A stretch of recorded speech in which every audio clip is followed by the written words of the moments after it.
for your patient. Okay, great, cool. So we're recording now, and like we said in our text exchange, for the moment, we can just agree to keep it private, and then after we're done, we can agree if we want to make any or all of it public. Sound good? Perfect. Okay, great.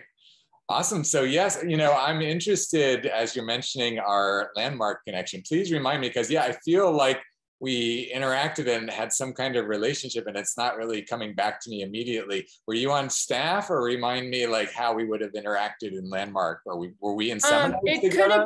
It could have been like one forum weekend, because obviously those had a deep impact. So if you connect with somebody on a forum, and the thing is, I did my first one in 1997. And I participated for about 20 years. So you might have come as a guest. And then if we were in a seminar, I was definitely around there a long time. And then, it had an expiration date for me, because with COVID, when the programs went online and Zoom, just like Toastmasters, humans need to be together to get that program. It needs to be humans interfacing.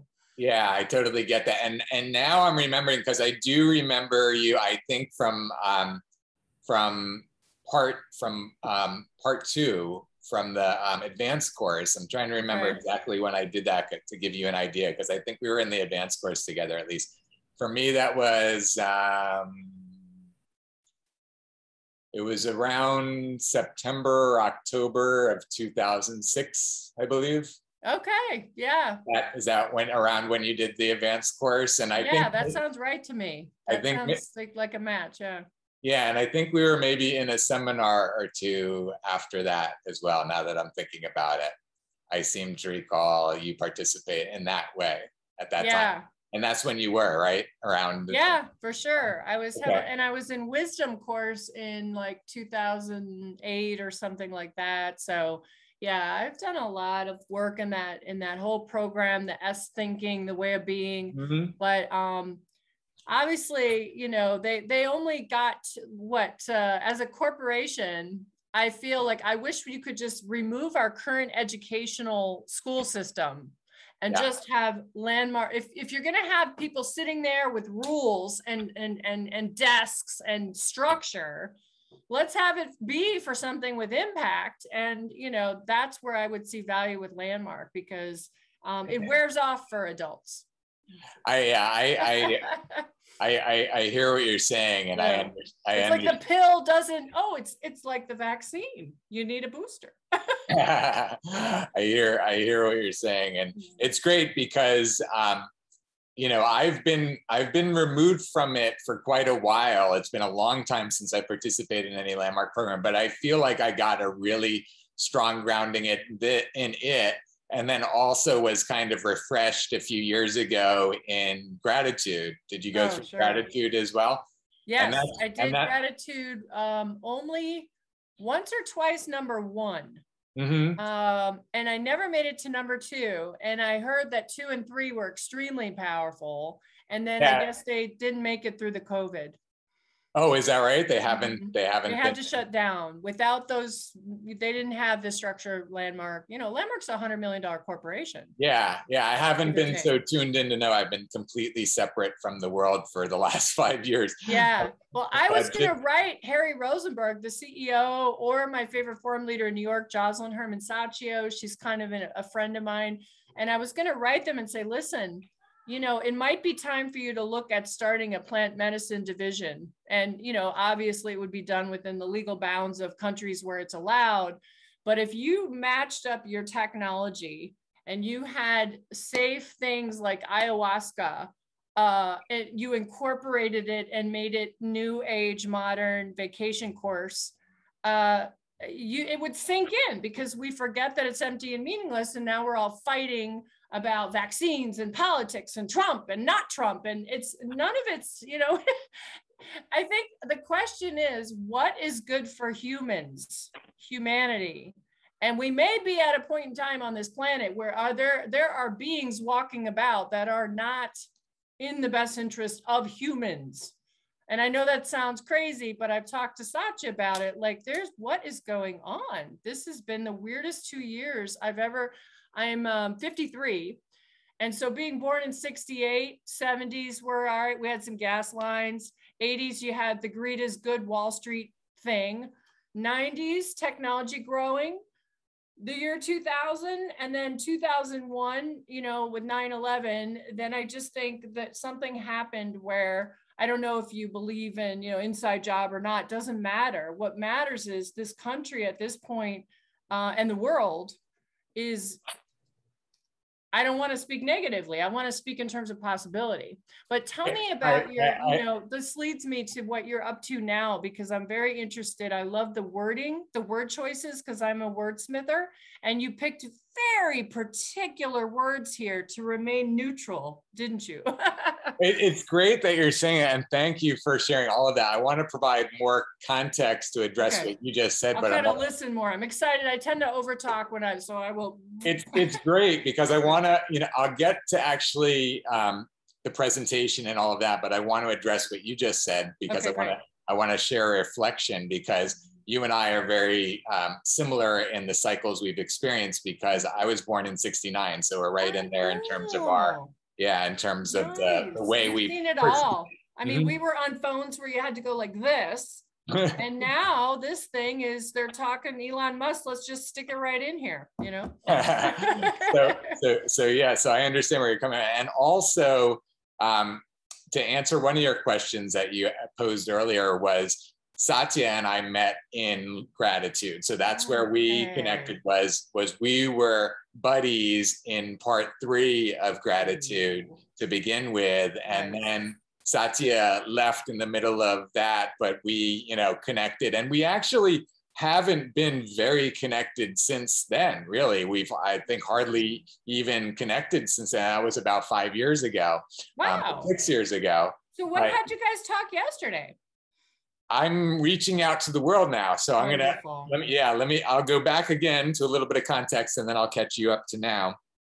But again, just to share with you in terms of where you and I are at in terms of resonant thinking and resonant training. Your wife has been in a similar, you were saying like, born in '69 and yeah, in terms of landmark, let's start there, our common landmark, because I went really deep into landmark right then. In 2006 is when I first did the forum. And so actually it was a little bit earlier that I did the advanced course, now that I think about it. So I did the forum, I think it was actually, now that I think about it, in January or February of 2006, because it was in June. Yes, it was in June that I met Lisa, who you might remember, Lisa Lumiere. She was a Japanese woman that we were always together in the seminars. So you might remember. I saw her face for sure. Yeah. Yeah. Did she go on to do ILP? She did not. Okay. No, but we were in a lot of seminars together. Okay. But I was already in the SCLP when I met her. So I had done the advanced course, maybe then it was like more like March or April of 2006. Then I did the SCLP. I was being unstoppable power when I met Lisa. And then Lisa did the forum. And then she and I did like 10 different seminars together after that. And I also, after I did the SCLP, I coached the SCLP, and then I did the ILP. I completed the ILP, but I never led after that. I became candidatable, but did not get candidated. And then I ended up coaching or head coaching the SCLP.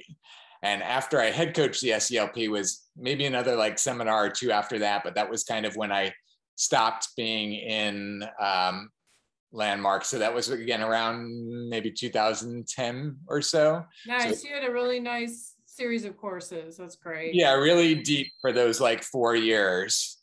And then kind of apart from it. And I actually have been wanting to bring parts of it back in. Like I never did the communications track, which I thought was amazing. Yeah, that's good stuff. That's actually would help you with, because I think SCLP is a little bit born out of some of that stuff.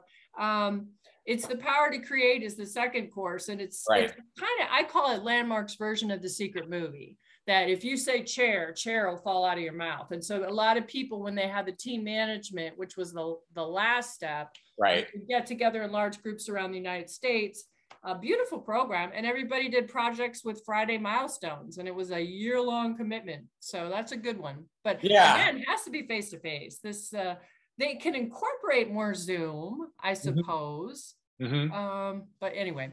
Yeah, yeah. So that's my, our framework of reference in terms of the training that you and I have had that we that we can commonly communicate about. Cool. And to answer your question about what had me reach out to Satya now is that I have been developing, so just to let you know my background, my degree is in aerospace engineering. Oh my God. So, so I have that rocket scientist mind, and I love smart people. That's where I'm racist. I hear you. I hear you. You're biased for smart people. I understand. Yes. The way I see the world is in systems, and especially when I see these huge and urgent needs that we have right now, from climate to pollution to deforestation and plastics and on and on and on and on and on. I read your list, vaccine, politics. For all of that, it's, I, as an engineer, I see that we can have a systematic approach to these big issues that we can develop consistent systems for. And not only that, but that our current systems are so inefficient and ineffective compared to what they could be. And the thing is that right now we're kind of all trapped in our existing world, not feeling like there's any alternative. Right. And what a little bit hopeless, I think. Yeah. Yeah. And what I'm doing is actually bringing a tangible alternative to the world, like an end-to-end solution. And the thing about like how I'm bringing this whole end-to-end solution together right now is that for all of these, I've been developing it for years and years and years, going back into Landmark. It was really in ILP when I shifted from like a local vision to a global vision. Right. And I decided to like really take that on in terms of like what I was here for as a person on the planet. My mission, I got very clear, and it's amazing actually that you mentioned 9/11, because I actually had a profound life experience on 9/11 and around it. I just realized actually on the 20th anniversary, so just 2 months ago, I had the realization that I actually got radicalized on September 11th, 2001. In what sense when you say? Yeah, exactly. Because that's the thing, because we hear that term, extremists getting radicalized, right? And I didn't realize that I got radicalized because what I saw these people that had devoted their lives for years to planning, this destruction and, what it looked like to be able to, kill all these people and create all this destruction again. So you are aware that this was, to pass the Patriot Act. Well, what I was gonna say is, regardless of who you imagine was at somebody at the root of it, exactly. Somebody wanted to create that level of bad in the world, basically, right? That level of death and destruction. Yeah. And so what I said to myself is, okay, so where in the world are all of the people that are on the total opposite side, that are willing to devote years of their lives and to plan a good conspiracy? The what? I've been thinking about it, like conspiracy gets a bad rap, but it just means a group of people coming together, conspiring to create something. And I've been thinking we need it's almost like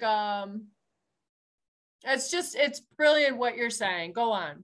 Yeah, so that's where, again, I knew that it set me off on this path, but I didn't realize until, again, looking back now 20 years on, and especially what I did in the last 5 years, to give you some context, is I completely shut myself off from the rest of the world for the last 5 years, from all friends, from all social media, from all events. I've almost exclusively and literally, outside of like a handful of friends, I've been essentially in my home with my computer creating this new world. And the way that I've been doing it. So just to give you again a little bit of context, from beginning in 2006, really, because what I did for my first SELP project was I did the best birthday ever.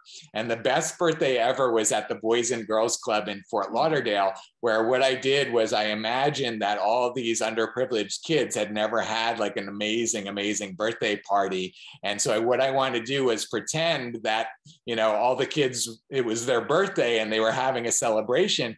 And when I brought it to, oh, I want to say her name because I'm sure you remember her. Oh, I have to see if I can remember her name. My SELP coach at the time, she said, I said, so I have this vision. I want to have this best birthday ever for 20 kids. And she said, 20 kids, why not 200 kids? And I was like, 200 kids. I mean, I had never planned anything for anybody. And I'm like, 200 kids, are you crazy? Right. And she said, well, if you only do it for 20 kids, then what are you going to tell the other 180 kids that didn't get to have it? And it expanded your brain in that moment. Exactly. And not only did she do that in that moment, but she, but I declared it in that moment. I said, okay, yes, I will do it for 200 kids. And when I said that, I had no concept of how I could do it at that time. And then I started like trying to find a venue, and I knew a woman at United Way because I was on a board of advisors for the United Way at the time.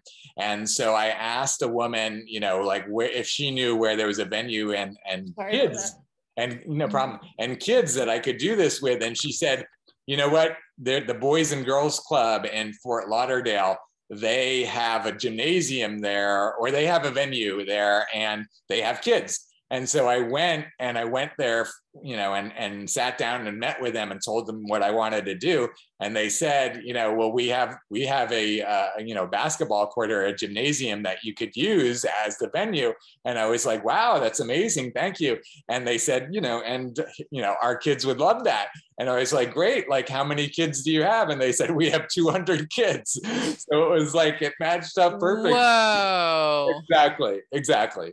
And so that was like, again, a shifting moment. And then I created the best birthday ever. And it was like, we had all of these different things. We had actually TD, the Dolphins mascot, was there. We had Spider-Man there. We had Cinderella singing. Amazing. We had the Green Fairy. We had Ringling Brothers clowns, 3 Ringling Brothers clowns that did an act there. We had cake. We had presents. People gave me money to do a shopping spree for all. So we had like everything. It was like the best. Yeah, it's like when you discovered abracadabra.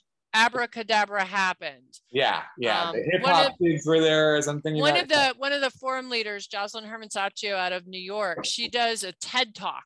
Her name, Jocelyn Herman Saccio. I think you could even just put in Jocelyn, but TED Talk, and it's on the word abracadabra. I actually designed the PowerPoint for her, and nice. It's amazing because she, at some point, you know, her parents were going to divorce, and then they did the forum, and then they stayed together, and from that, she declared at 27 she'd be a pop singer, eventually married to tall, dark, and handsome with 2 boys and a girl, going to France and have her own company and blah, blah, blah.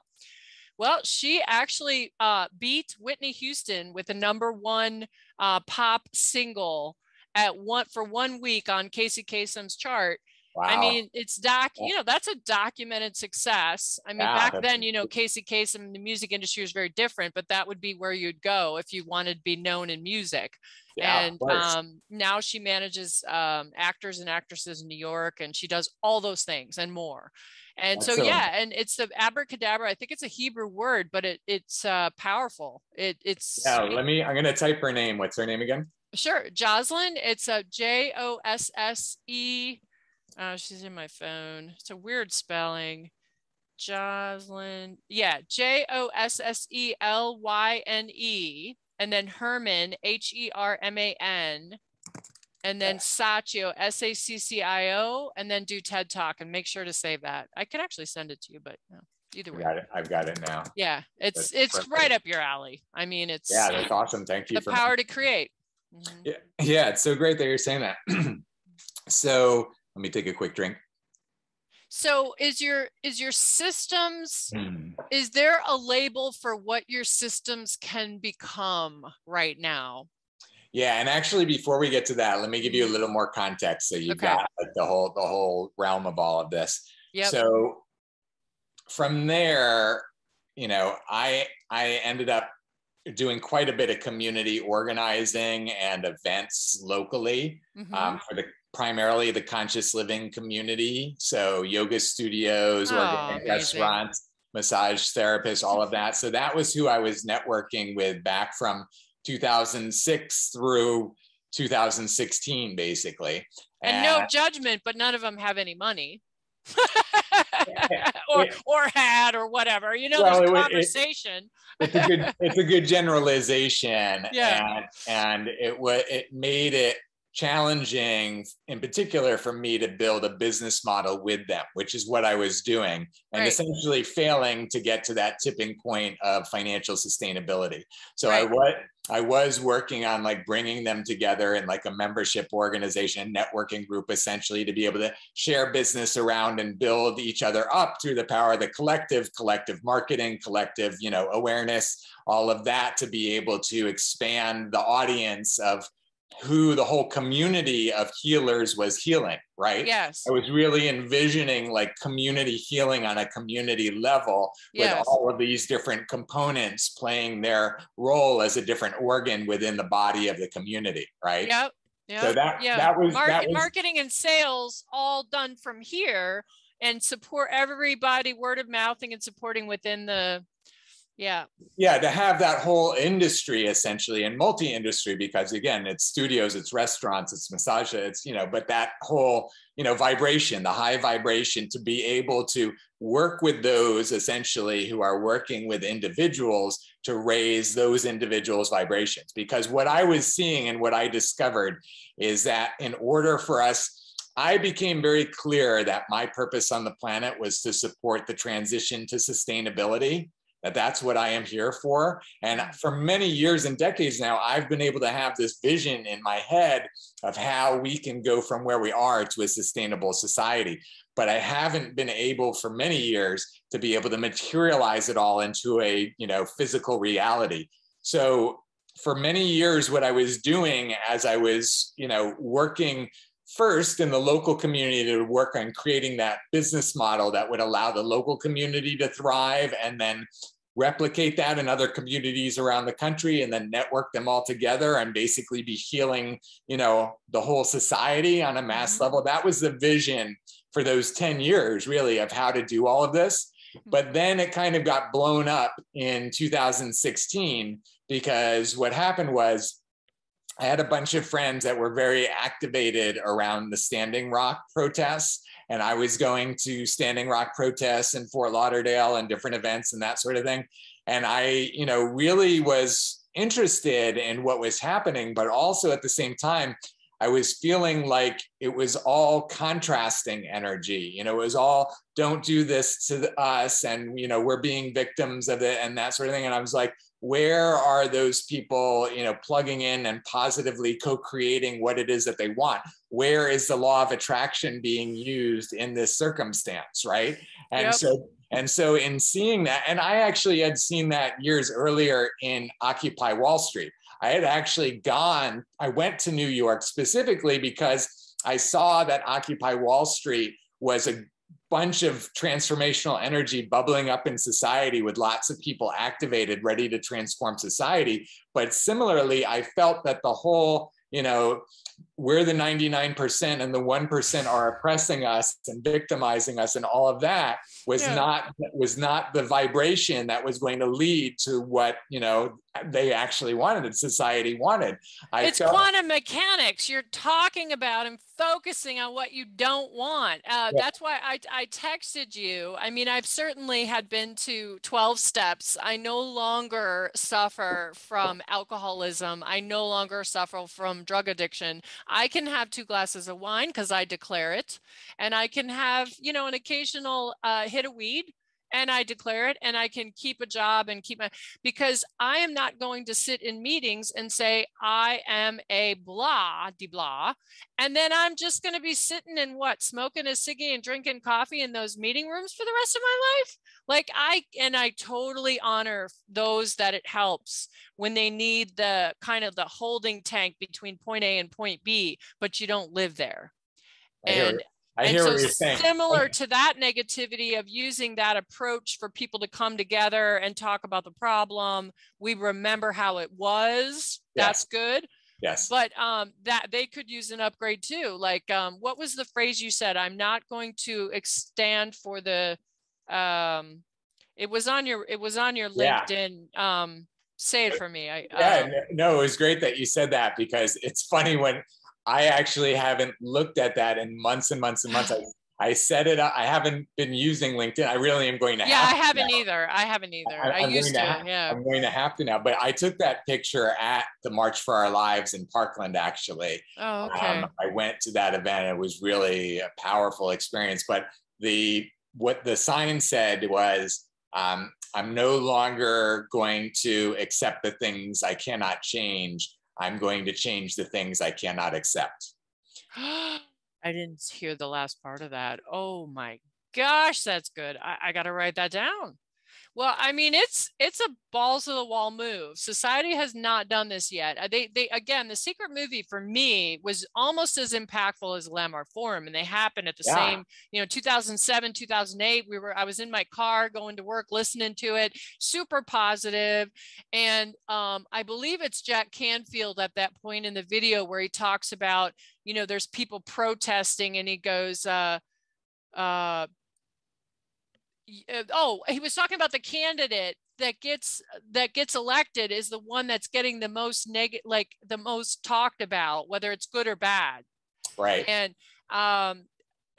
something like that. Yeah, it's a really good point. And yes, I also, got into it right around the same time. And then also the teachings of Abraham in particular, from the Secret. The friend of mine that introduced me to The Secret also started getting way into the teachings of Abraham. So she and I actually went to a live event in Boca back in 2005, I think it was, or something like that. So so that was when I started to really understand. Well, I would say I really understand it now. Back then I was starting to understand it, but I feel like I've gained a lot of mastery around understanding the laws of attraction now. But the getting back to what you were saying, even back then, for me, knowing enough, that the Occupy Wall Street movement, from my perspective, I wanted, at the time, what I was imagining was I wanted to go and talk with the leaders and let them see that really, if they just shifted the messaging from a victim mentality to a responsible mentality, the messaging that I wanted the movement to start to convey was, we have all co-created this reality together. We see what we don't like about what we've co-created together. Now, those of us that want to be responsible for creating something different, let's do that. Wow. And to me, that's essentially what we're doing now, and now I'm providing the framework and the container for us to do that as a society. So I'll catch you up now. Yay. Cool. Now that you've got all the context, the background context. Yeah. And I'm on all cylinders with the whole, I think we've probably had very similar paths and very similar assumptions about what's going on. And before you start, I'll say one thing. Probably for the last 6 months, I've been red pilled, gone down the rabbit hole, and come out the other side. And the thing is, I don't know whether so-and-so is doing this or Hollywood people are doing that. We don't know. Like, we don't know what happened on 9/11. Probably 10 people in the world know what happened on 9/11. I don't know. But what I do know is this. I got addicted to watching about the problem on this little guy. So I have TikTok going for hours. This is bad. This is bad. This is scary. Have you heard about Australia? They're shut down. Oh my God, what are we going to do? I'm going to get my gun and I'm going to, what are they saying? I'm going to have food for a year, and I'm going to do this and I'm going to do that. That is all fear-based rhetoric that even though it's super like enrolling in a negative way, it's like a car crash. You want to see what happened with morbid fascination. Right. So you look, and then you're looking, and guess what you're doing? Yeah. And here's part of the amazing thing, which, you know, I find amazing. I'm sure you'll find amazing. I have been blissfully unaware of that entire world for the last 5 years, literally. Thank God. I'm telling you, you didn't miss anything. I bet you came out though and went, what in the Sam Hill? I still haven't seen it. I still am not connected. Okay, good. Maybe stay disconnected while you do this project. I don't think I'm going to be able to stay disconnected, but it's that recent that I'm starting to connect in. That again, I only connected with Satya, you know, yesterday. Okay. Yeah. And all of my friends. Let me catch you up now to what's been happening. Okay. So again, I saw it with Standing Rock, and then just a couple months later, and that was actually when I did my last event, just so you know. I was producing events, you know, essentially from 2009 or so locally in South Florida. I would produce, you know, events for 50 people or 100 people at like yoga studios. And sometimes they'd be meetings, sometimes they'd be like performances and business networkers. And I'd like to combine like business networking with social things. So that was like a formula that I would use. I like that. Over and over again. Yeah. I did that with an organization called Energetic Planet, which I might have talked about back in one of our seminars, if you remember me talking about. But it sounds really cool. I love the brand, Energetic Planet. Yeah, it was great. So we did it through Energetic Planet. And then over time, it got relaunched as Higher Vibe Life. So I did Higher Vibe Life for a period of time. And again, similar sort of format, networkers, social events, bringing the community together to create together, know each other and create together. And then the last event that I did, I was in January of 2017, the last event that I produced. And I called it the Gathering of the Tribes. So this was, you know, again, after the whole election cycle, and the election had happened in 2016. The inauguration hadn't happened yet. So we were in that zone, you know, in terms of like preparing for, you know, how things were about to shift. And I was saying, you know, if we want to co-create our reality, we need to come together, leverage the power of the collective. Let's gather the tribes, all the leaders come together. And the event that I created, I want to show you a portion of it. Actually, I'm thinking about it. Let me. Can I show you just so you can get a little? Absolutely, sounds good. Yeah, a little tangibility, and then we'll continue on. But I think it'll be important for you to get a sense of the bridge from that world to, you know, where we've ended up. I think it's going to be in my higher. Probably going to be in my Higher Vibe Life page. Look, it doesn't even come up. It's been so long since I've typed it in.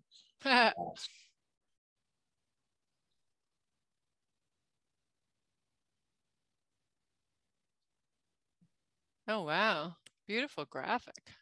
Thank you. That's a photo that I took of a sand mandala that the Buddhist monks were making. I've been to one. I've been to an actual one at a arts place. Yeah, it was beautiful. Yeah. This was just before they swept it away. I love it. I actually have a 30-minute high definition video of them going through the ceremony and the ritual of sweeping all of this away. It's really extraordinary. Wow. So yeah. So thank you for noticing that. So here is the Gathering of the Tribes event. And so we had about 200 people out there that day. And we started with this, the ceremony circle where we had, you know, like, this is a circle of all of these leaders. I don't know if you recognize any of them, but these are some of like the top shamanic leaders in the community. Maybe honestly, you know, this looks like Miami Beach where I live. This is Miami Beach. Yes, totally. I'm at 77th and Collins. That's exactly where this is. And like, that looks really familiar. I'm going to the drum thing Friday, so yeah, cool. That's actually where I used to live. Let me go back there. So I used to live in this building, the Burleigh House. Okay. So Okay. that's the Are building. we facing toward, is that up toward 88th, or what number would that be? No, this is facing south. So this is 72nd down here. And where we are right here is, I think, well, pretty much where the drum circles happen. So yeah, 70, 78, 79. But so you were at 72? No, 72 is, well, that's where I lived. Yes. Oh, yeah. So right near there. I mean, there's a huge financial development going on. They're going to basically take where the Broadmoor is and make that whole street like Bal Harbor. So got it. Anyway. I didn't even know that. I didn't even know. So here you can see what the early part was. This is Leela Lotus, if you know her. So these are all like shamanic leaders in the community that created this, like, you know, prayer circle and did this ceremony together for, you know, like an hour, where each one of them went along and did their, like, you know, 5-minute prayer. Wow. Yeah. Nice. Yeah. To set all of the energy for us and to have these leaders bringing their community, you know, and then we got up and brought in, you know, the 6 directions and went through that whole ceremony. Mm-hmm. Beautiful. Wow. And then after that, we went down to the beach. Let's get to that one. But again, you can get a sense of the energy, you know, that was there and what we were doing. I mean, these are my people. Like my boyfriend is a professed urban shaman, although he would never call himself that because he thinks we should all shaman ourselves. But he is right now just did a chocolate ayahuasca ceremony. We make our own that's not as harsh as the tea. And he's doing a ceremony for a friend who's in need. And he has a whole workshop with it. And he's been, so there's that, you know, I mean, I don't know if Satya mentioned it, but I mean, I was going to say, goodness, if Landmark could overlay plant medicine with what they do, the Empty and Meaningless would go in deeper, you know? Yeah, totally. So just to share with you the end of this, what we did after we went down to the water and then at night, what we did was we had 12 community leaders that gave like a talk, like a 5 to 10 minute talk each about what they were doing and what we could do to come together collectively. And so that was what I was, you know, bringing us together is we need to, you know, leverage the power of the collective to create our reality. Amazing. And so I was envisioning that we were then going to expand from this couple hundred to next time we do like a couple thousand at like the Sacred Space in Miami or some kind of place like that. And so as I'm visioning all of that and creating that, the very next weekend, was the Women's March. And I didn't even know that the Women's March was going to happen before it happened. Like all of a sudden I'm seeing on the news that there were millions of women around the country that gathered in hundreds of cities today. And I'm just like, oh my God, you know, I was talking about a gathering of the tribes. Here's gathering the millions of women in all these tribes. I was like, okay, great. Now what are they going to do? How are they going to use all this stirred up transformational energy to transform our society? I was really expecting that they would. So, and I wanted to see how they were going to do it. And I wanted to be a part of it. And so, you know, the first thing was I noticed that, again, the march itself had a lot of the, you know, don't do this to us and don't do that to us and all of that. And it offended both sides. Everybody just was more riled up. You know, they wear those hats with the, you know. Yeah, exactly. And so then I said, so you're like, you know, nobody's doing this right. Well, it's not, I was like, how are they going to bring positive transformation to our society from that? I wasn't expecting that they weren't. I was expecting that they would, and I wanted to tune into the mechanism that they were using. I wanted to know. Yeah, you know, what was the special sauce that made that happen?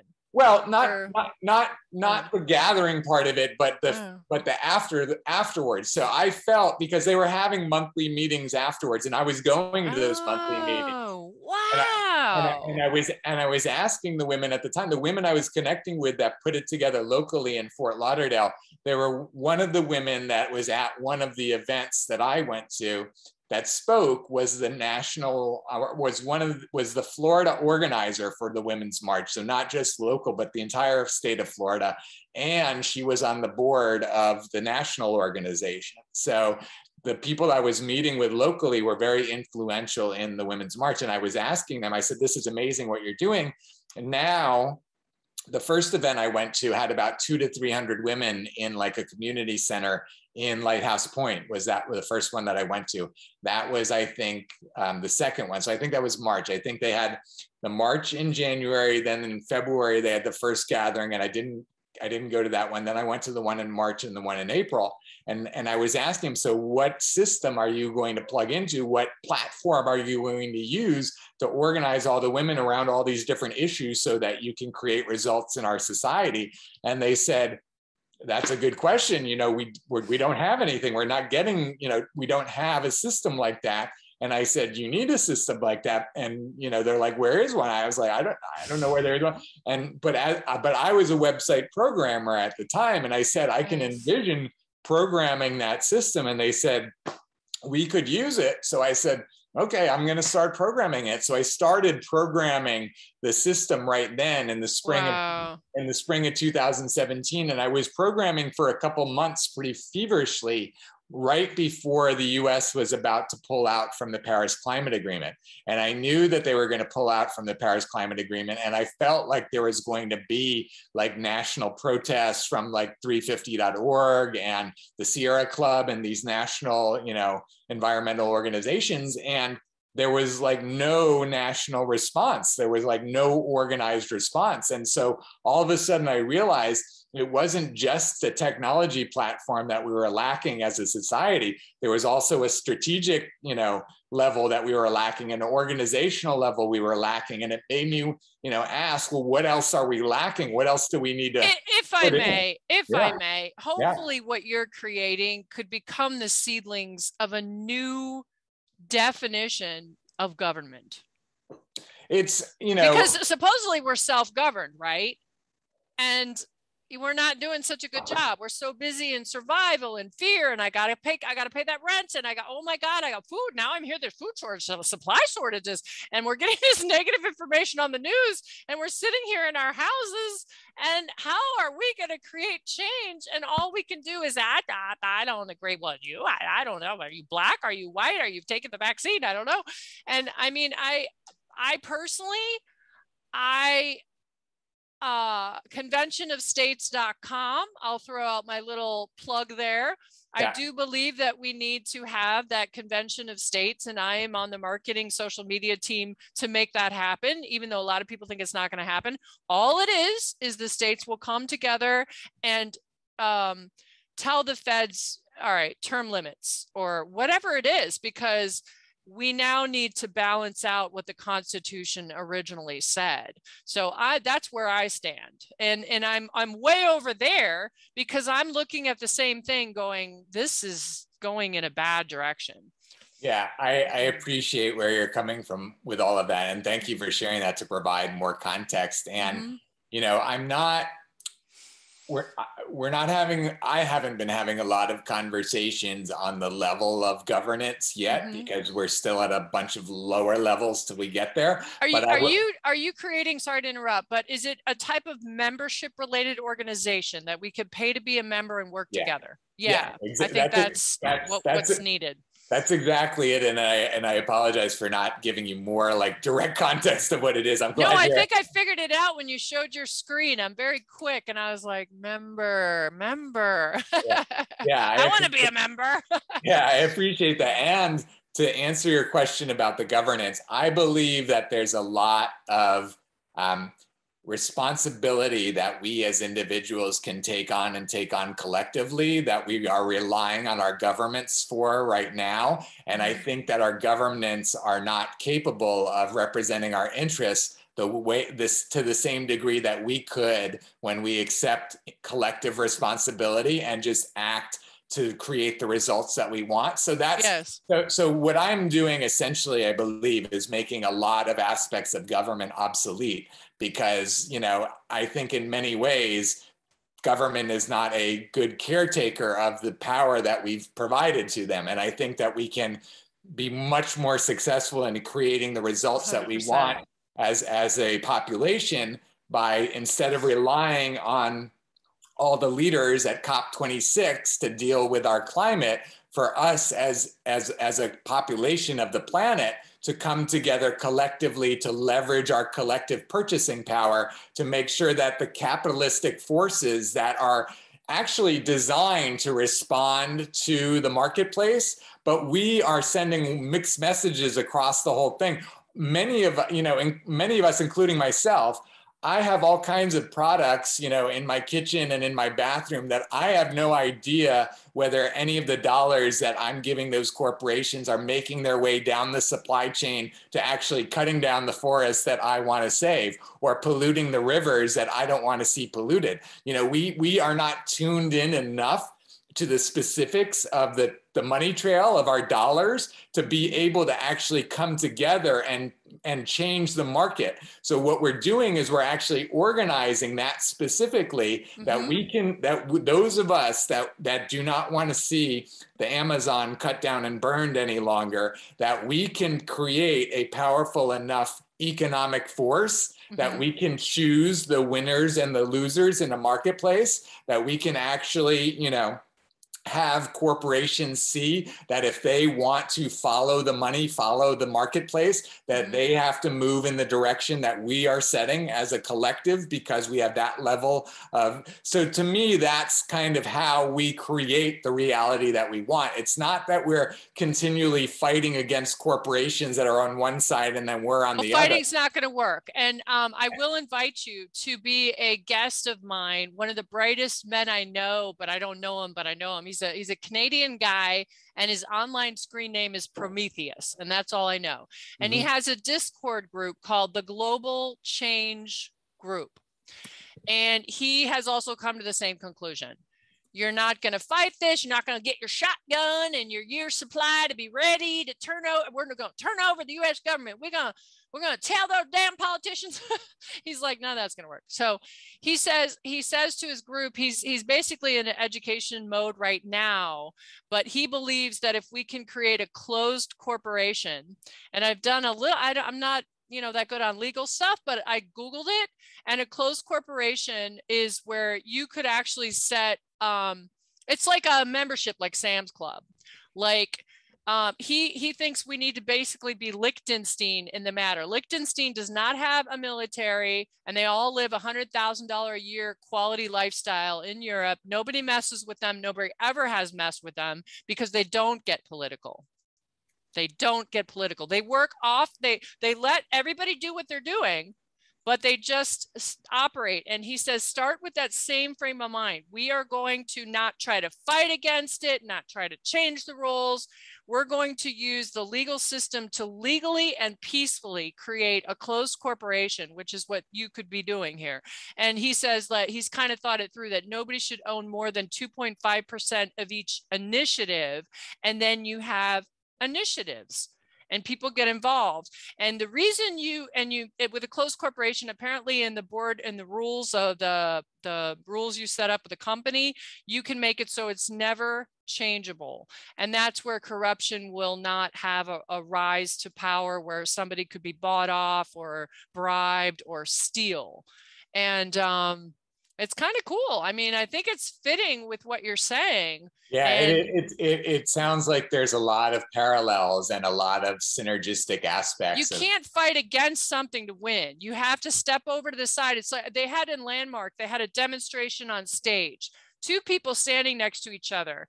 And when this guy comes at you, you don't go like this. And it doesn't work that well to go like this. You just got to step to the side. Yeah.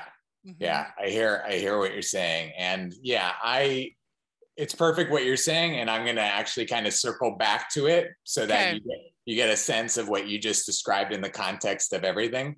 So let me come back and catch back up to this. Where I was seeing, that we are lacking like all these different systems. And what I tuned into was 6 different dimensions that I felt like had to be working synergistically to create results in the world. So I narrowed them down to strategy, organizing, finance, management, technology, and outreach. Nice. Yes. And so if you have each of those working together in synergy powerfully, you can create results in the world, whatever kind of campaign or whatever you're focusing on. So that was the foundation of Uniting for Action. And I was focusing on birthing Uniting for Action through causes. Like the first cause was like climate. Like I really wanted to activate around climate. But what I was hearing from friends at the time, and remember this was back in 2017, is that climate was very polarizing and 50% of people were going to want to support that and 50% weren't. And so I was like, okay, so I want to build a system that everybody's going to use. This, we can't build a system that only 50% of the population is going to use for it to be a successful system for our society. Right, it'll be out of integrity. Yeah, we need to have a system that everyone is part of, right? So okay, no climate change. Then I focused, what happened was, when I saw the Parkland shooting, I saw that, I don't know if you saw or remember, some of the students went to Tallahassee and they had a press conference from the Capitol building in Tallahassee. I recall, yeah. And I watched the press conference live. And to give you some context, just a few months before that, that happened in February. It was in November and December. So just a couple months before that I had this super clear vision. It was so clear that I actually wrote a movie script about it, like the outline for a movie script. And I had never written a movie script before, but I saw this vision. What I saw was this schoolgirl, like 10 years old, 12 years old, that was having an experience at her school where they were like finding lead in the water at her elementary school, and that she was so like disturbed by what that meant for her and her friends that like she was having conversations with her friends about it and her parents about it, and then like serendipitously the conversation between her and her friends got like virally shared. Like it got shared on one of these social networks, just two kids talking, about what's happening in our school. And then all of a sudden it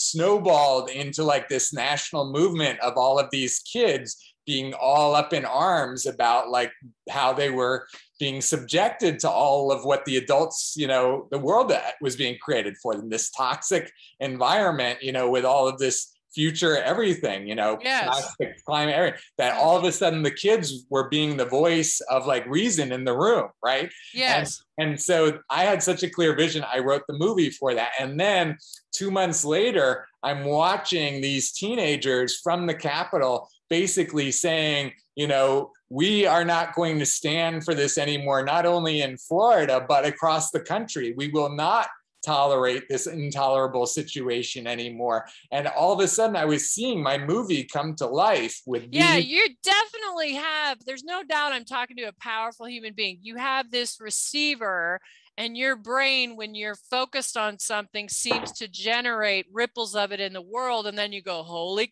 cow. So maybe what could I try next? So you seem to be looking at the size of what you could do here. And I'll tell you, because of COVID, which I think is the flu, I'll just say it. It's a thing, and it's been identified, and yes, people have died, but I think it got exaggerated for profit. But it's brought a lot of really good juju to the planet, because honestly, prior to COVID, I didn't care about Australians. I don't care. If you live in Australia, go live your life, do your thing. I didn't care about people in the UK. And from watching these various videos and these things happening, I have this heart starting to resonate, like, oh my gosh, the 99, there's the 99%. And I've looked it up the other day. It's 7.8560. It's 7.8-ish billion of us. we're all kind of looking for the same thing, right? It's not that hard. Let's eat healthy, not destroy the planet, have a good education, have enough, you have a roof over the head, the food. Can we do that, or do we need to have all these? So I'm with you. Yeah. Yeah. I totally appreciate that. And I definitely don't want to go down the COVID hole. However, I have to say, I feel like, to be in integrity, I have to share that my uncle died of COVID just a couple months ago. And I saw the impact in my own family, my uncle that lives down here that I've been with my whole life. So I understand your perspective that maybe it's like a bad flu or whatever, but it is bad enough to kill, somebody that I love that originally went to the hospital for a couple of days. They sent him home for a couple of days. So I thought he was going to get better. And then a couple of days later, he was back in the hospital for a week and a half. When I was talking to him, then went on a ventilator and then died. So, sorry to hear that. I know it's real for a percentage of the people. And exactly. So I understand how people feel differently about it. And I think we're burnt. I think the whole world is tired of it. That's for sure. Of course. It's, I hate the accommodations that I've made for it and all that. But again, I don't want to spend too much time on that. Yeah, let's not go there. Let's not go there. The part that I want to focus on for what we were just talking about is that as I've been working on these different, ways to bring Uniting for Action forward, I've been trying to find this universal issue that everyone can agree on, right? So at first, again, I thought the kids were going to lead the way. I thought it was going to start with gun violence, and then they would transition to climate and pollution, and that they would lead the transformation for society, because that was the movie script that I wrote, right? So I thought that these Parkland kids were actually going to be the ones that were going to live that out. And what I wanted to do was I wanted to support them and work with them in synergy and provide all this infrastructure that I've been working on, so that together we could make a difference with gun control. We could create this whole transition for society, right? But again, like you said, I went down, that path as far as I felt like I could at the time. Then went after the George Floyd killing. I was looking at how I could support the empowerment of social justice organizations. And then from there, and then again, each time I was getting, hey, it's polarizing. Hey, it's polarizing. So then as I saw last summer, a year ago, before the vaccines were approved, I saw that people were going to have to choose whether they were going to get a vaccine or not, right? That was going to be a universal choice. Every single person was going to have to choose one way or another, however they chose. So I felt like we could serve everyone by providing the information that people would want to consume in order to make a decision about whether they were going to get a vaccine or not, right? Okay, right. And that if we could provide all of that information without taking a position, because we did that. We launched the Vaccine Considerations Project to provide information, but we did not advocate that people get a vaccine, and we did not advocate that they don't get a vaccine. We were simply providing information. And what happened, the way to get that started, I chose that would be the issue. I had gotten connected with a professor at the University of Miami, and he and I shared with him the system. So I spent a year programming a part of the system that we're launching now called the Information for Action system. Nice. So the Information for Action system is the system that you use to be able to have us work collectively on information. So for example, when you read an article and then you say to yourself, wow, that was really valuable, right? Like maybe you'll post it on social media if you think it's valuable enough to share with friends or something like that. Yeah, of course. But there's all kinds of people that, there are all kinds of articles that you're going to read that you never post. And so that value that you receive never gets transmitted to your friends. And then not only that, but even when you're transmitting it to your friends, that's still a very limited scope. The other, several billion people in the world did not get any benefit out of you reading that article, even though you've done the work already, right? How about if you put what you've learned from that article into a collective database that, together with all the other data points of all the other people pouring information into the system, okay, that every time anybody shows up to consume information, they're not starting from scratch without any context. They're actually knowing what you thought about it, what your friends thought about it, what PhDs thought about it, what these specialized experts thought about it. So it's basically giving us all of the context of all the collective learning that's already been done. We're essentially open sourcing all of our collective knowledge and processing for everybody else, so that together we're learning everything and doing everything together. Is that making sense to you? Because it's a concept. Well, all I could think about is how you're going to prevent from misinformation. It's through a reputation scoring system. It's all through algorithms. Because we cannot make a scalable system that requires human intervention to decide. It is decided by humans, but it's decided by all humans as users of the system. So everybody has some kind, and I'm not going to go too deep into it now, because part of what I'm going to say, and this is a good thing. I mean, I think algorithms are very powerful because they can be powered by AI, which is neutral because it's technology. Yeah, what I'm going to say, so that you have context for everything, is that everything I'm sharing as a solution is only a prospective solution, because what we're doing now, I'm jumping ahead a little bit, what we're doing now is we're providing the framework to develop the collective solutions. So we're not actually Uniting for Action as a corporation is not like filling up the content. It's not deciding what the algorithm is going to be. It's not deciding what the mechanism is going to be. What we're doing is we're convening the experts that have been studying these questions for years and decades, along with all the people like you that might have an opinion about it. And we're collecting that all in a process that allows the answer to come out of it. Okay, I think I follow. So it's almost like a court of law, like a fact-finding, a court of law, and I say that like symbolically. I'm going to share with you the framework in just like a couple minutes. We're almost up to that point. I know I've been giving you a lot of context, but I'm marching you through all the steps so that you can really understand like the whole vision of all of this. So let me take a quick drink.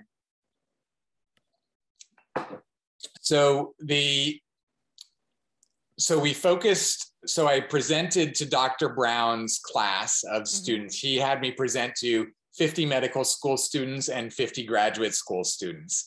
And after I presented to them all, a handful of them said, we want to create this. We want to be a part of this. So we started meeting weekly, and then the students started reaching out to other students around the country. And we started developing a national network of students that started doing their internship with my corporation. So we started having people coming to do their practicums and their capstones, which meant that they were committing 120 to 200 hours to the project. And so we were focusing on taking all of this conceptual stuff that I'm describing and materializing it into this vaccine consideration project as a model of how we use these mechanisms to create a project in the world. And so we've done that for the last year with over 40 students. So it's been over 40 graduate and undergraduate students that have interned. And we've had about 10 to 15 at a time every semester, semester after semester. Amazing. What an accomplishment. Okay. Yeah, thank you. Thank you. Yeah, we're in the process right now of transitioning, bringing on our spring students, transitioning from the fall to the spring. And we're at the point where just within the last few weeks, two major things have happened. So one, I've been realizing that in order for us to really address what we need to address as a society at scale, we have to bring our best effort as a society, a best collective effort. And I've been breaking that down. What does our best collective effort look like?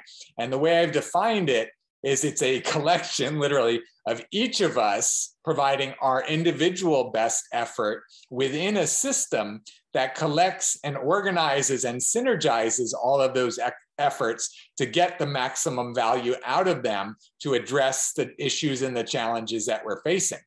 And that whole process that I just described is in stark contrast to our existing systems that we have.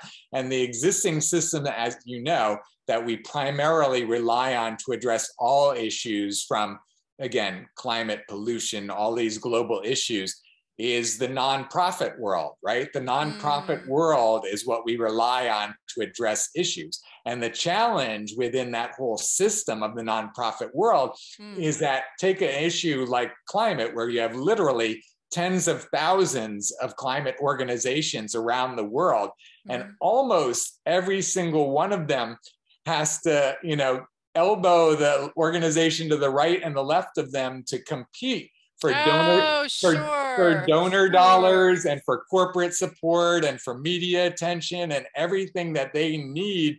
That makes sense. They're competing rather than against. Yeah, my ex-husband was the chief financial officer for Broward Partnership for the Homeless. He also did work for the blind and all. He's actually been in a trail of nonprofits because it's where his heart is. And, you know, the executives make a nice salary, and as he was an executive, but and then tracing where the money actually goes and how it gets to the right people, that's a whole nother conversation that was very common at fundraising events. And fundraising was always the problem. I'm familiar with the world that it's the best people go to work for them, but yeah.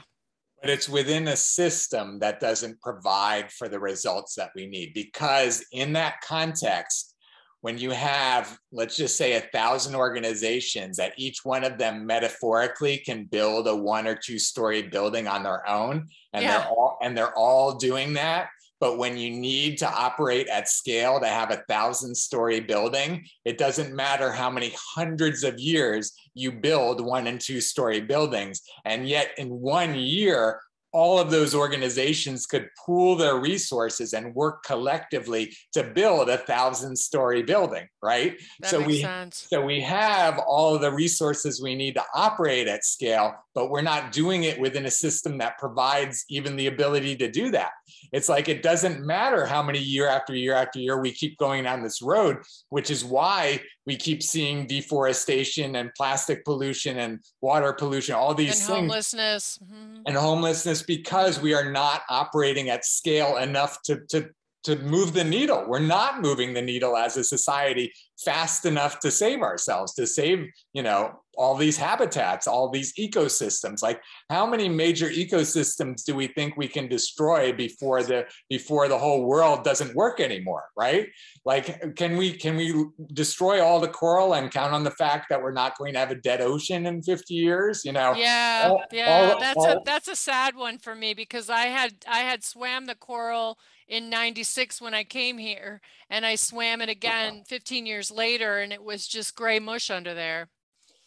Exactly. And so, you know, it's just an example, but you get the idea. And the point is that we are operating within a system that does not allow us to operate at scale. And so what we are doing with Uniting for Action, like you said, is we are creating a membership organization of those that are committed to taking collective strategic actions together to create results at scale, right? And that includes individuals and corporations and nonprofits and experts. And let me just show you very quickly what it looks like in terms of a framework.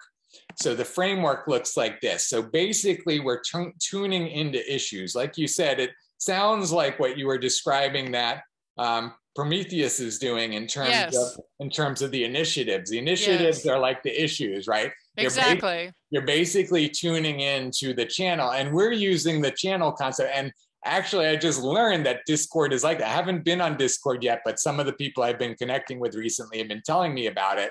And I feel like I'm starting to understand what's happening there. So we're tuning into the channel. So if you are interested in, you know, deforestation, or you're interested in water pollution, or whatever it is that you're interested in, you just change the channel to whatever channel you want to tune into. And there you find all the articles and all the experts and all the nonprofits and everybody that's coming together to create a pool of pledged resources. So again, all of these different entities say, we want to support this cause. So you, for example, can be providing $100 a month into this pool of pledged resources, And you can say, of my $100 a month, I want 50% to go to clean water, and I want 25% to go to, to prevent domestic abuse, and I want 25% to go to music in elementary schools, right? And so you are deciding these areas that you're pledging resources to. And as you pledge it along with all of the nonprofits and the corporations, then all of a sudden there's a collective pool of resources that we can say, this is what we have to work with as a society, right? That's powerful. That's powerful. And as we now know what we have to work with as a society, now the experts, the issue experts that have been working in that area for years and decades and have their PhD and all their theses and all their everything can say what the best practices are, what the solutions at scale are, right? And that can be in conjunction with all of these stakeholders to determine these potential solutions and to work with the solutions and strategy experts, because even though they're issue experts, they may not be experts at developing a solution at scale and implementation strategy and all of that. So these experts come in to help define it, and they define prospective collective strategic solutions. So using all the input from all the experts of what we could do with all these pledged resources, let's say that we come up with 10 different prospective strategic solutions, right? And like vertical farming. Like that's a big one that catches my eye. For $300, you can buy this thing, stick it on your balcony, even if you live in New York, and boom, you have lettuce, organic lettuce. Exactly. That's a big one. Yeah. Exactly. So you, as somebody that has pledged $50 a month into the solution area, you can say, of these 10 different prospective solutions, I would give all $50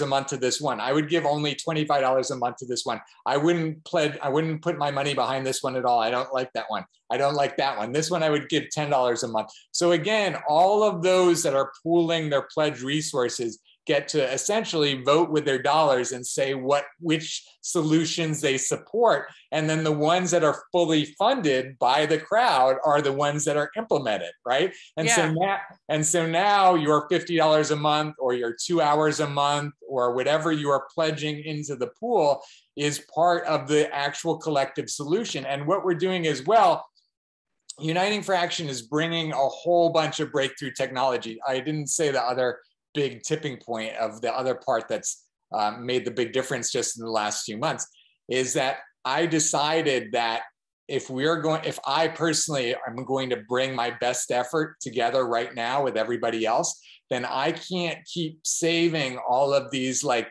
I've had 20 different billion-dollar ideas over the last 10 years as I've been developing all of these concepts. But I've been locking all of them away behind non-disclosure agreements that I've had with very few people that I've shared most of these ideas with, because I've been operating under the mentality that the vision I have of transforming society needs to be funded at the level of hundreds of billions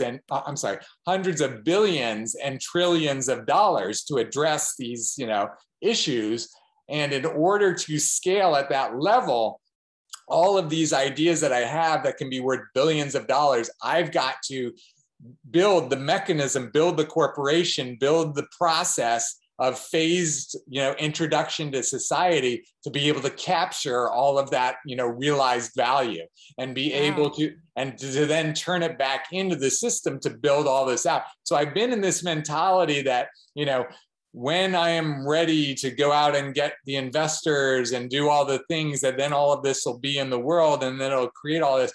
But what I've realized again, within the last 2 months, is that the situation is so urgent and so dire right now that I cannot leave all of my best ammunition sitting in the background waiting for that someday. So what I'm doing is I'm open sourcing everything. I'm taking everything I can think of and I'm putting it out into the public domain right now.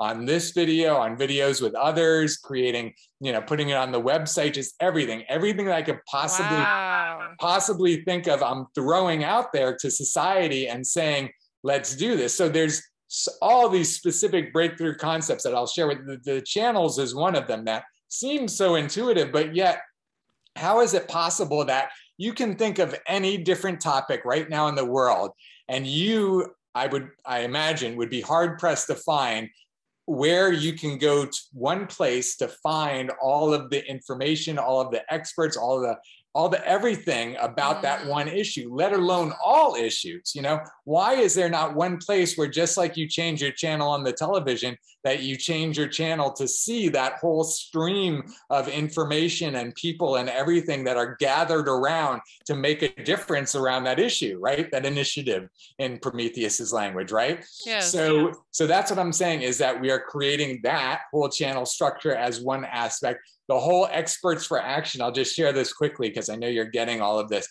The Experts for Action platform is the platform that systematizes this whole process, bringing the experts, what the experts are into existence within our society right now. Because when you hear about something on the news today and you say to yourself, how do I want to respond to that? You know, let's use something that's very popular, regardless of where you stand on it.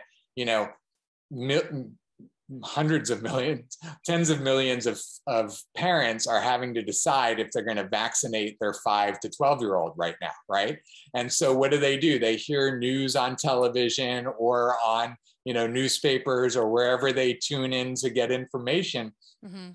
What are they receiving? They're receiving a soundbite here and a quote there that is curated by that media source, right? That they're tuning into, and 99.999% of the expertise that exists in our society is invisible to them. They have no access right now to knowing, okay, so what percentage of the pediatricians in the country think it's a good idea to give this vaccination? Okay, if 10% of pediatricians think that it's not a good idea, like, where did those pediatricians get their information? What, you know, schools did they go to? What, you know, institutions do they work for? Like, where is the context of the information that I want to see to understand how I should interpret the data? Like, first of all, where is the data to see what the percentages are? Because there is no place. Okay, I think I got it's like a thought leadership library for critical issues for planet Earth. That's a very good way of putting it. Thank you. Because if you bring together the thought leadership, so for example, homelessness, I'm sure I can go find a TED Talk on, maybe several, and I'm sure I can go find some YouTube videos on it, and I'm sure I can but yeah, I don't know where right now with the flip of a switch. It's almost like your brand could be the solution brand under the covers, that we're packaging up solution-oriented information. But we're providing the framework for solutions to be developed. So that, right, but how are you going to vet? Like, there's going to be a matter of opinion on that expert making your platform or not? No, it's open to everybody. Again, this is a system that is open to everyone in the world. So how do experts be recognized as experts? They are recognized as experts through the reputation scoring system. Oh, hold on. I just had an idea. Sorry to interrupt. Oh my gosh, listen to this. You know how my favorite thing about Amazon, and I wish that I didn't like them so much, because I know that small business is an engine for our country. I think 95% of all business, you know, it's like, I like them though. Why? Because I can see how many times something was bought and what people said about it in a really cool graph, and make up my own mind from that data. Exactly. If you can take the Amazon review idea and then maybe link that up to various sources of expertise on the best way to solve things. Yes. You have a winner there, because you're gonna attract bullshit, but now you have this weighted, aerodynamically balanced, you know, you have a way to use technology to have people see a bigger picture than they're seeing, because we're all in our little bubbles. Exactly. And not only can we do that, but we're guaranteed to do that, because that as a worst case scenario, because what we're doing, again, Uniting for Action is not choosing a system. We're not saying we're going to create this Amazon-like system. What we're saying is we are going to host the conversation of the experts that build Amazon type systems, of the professors that taught those people, of the people that have written the books, of the people that are on the cutting edge of whatever society is providing in any area, are always going to be the experts coming together to guide us, that we're going to start to be guided as a society by the top experts, like you're saying, by best practices in every single area. This is like the intelligent way as a society to operate, right? So it's like, why are we doing anything other than operating in the most intelligent way that we can? You know, so again, we're creating a contrast between a system that develops solutions based on the process. And again, everything I'm describing to you is only a prospective solution. So even all of these prospective solutions, as soon as the framework is working, will compete against Prometheus's ideas and this other person's ideas, and everybody's ideas will be in a marketplace of ideas that will be vetted in a weighted way by experts that are self-defined as experts within the system based on the number of people that follow them and where their credentials are and all of that scoring. And I don't have to decide how all that scoring is going to work other than to say we're going to have a scoring system. Now scoring experts in the world come together and work out the system, right? I love it. I love it. Like if we find that electric cars is everybody, let's just go do that right away, all of us. And we're going to, you know, the oil ones, let them rust out or whatever it is. If we find that that's the first thing we should all do instead of, or whatever, or it's ratios, most likely ratios and percentages, you know, it could be really, really interesting. Really interesting. And it should be solution oriented. So if one of your ways of putting data up is to have the classic college debate team present the evidence on both sides for a specific argument over a strategy, and you make that available, people can make up their own minds, but you had two experts, one, you know, that could be really compelling content.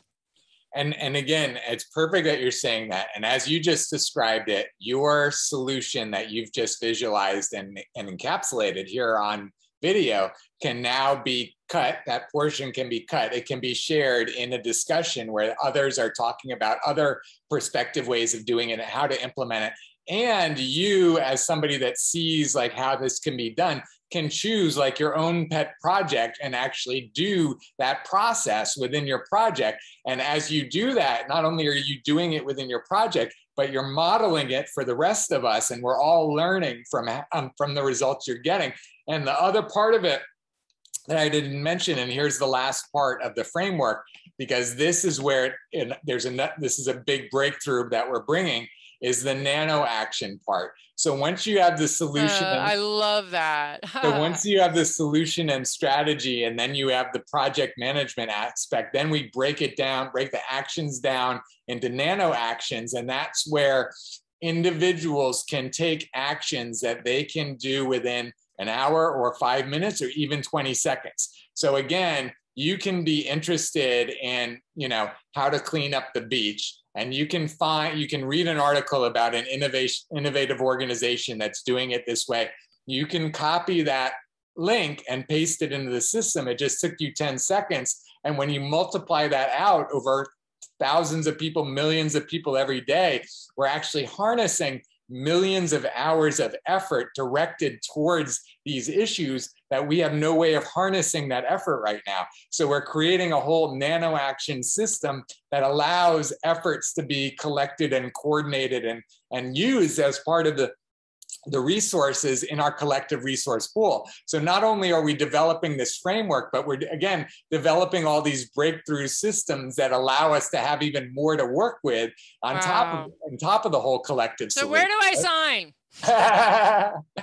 Yeah, I appreciate you asking. So I'll give you the ways that we're bringing it into the world right now as a member, but also as a leadership council. And so that's part of what we're doing, is we're assembling the leadership council of people like you that feel so strongly that you want to model, you know, this for people. So here's what it looks like in terms of, general population and then also the leadership council. So we're asking people to contribute in 3 different dimensions. And this is kind of the simple way we're breaking it down. Time and talents, people giving their time and what they can offer in terms of talent, finances, of course, and then also relationship capital.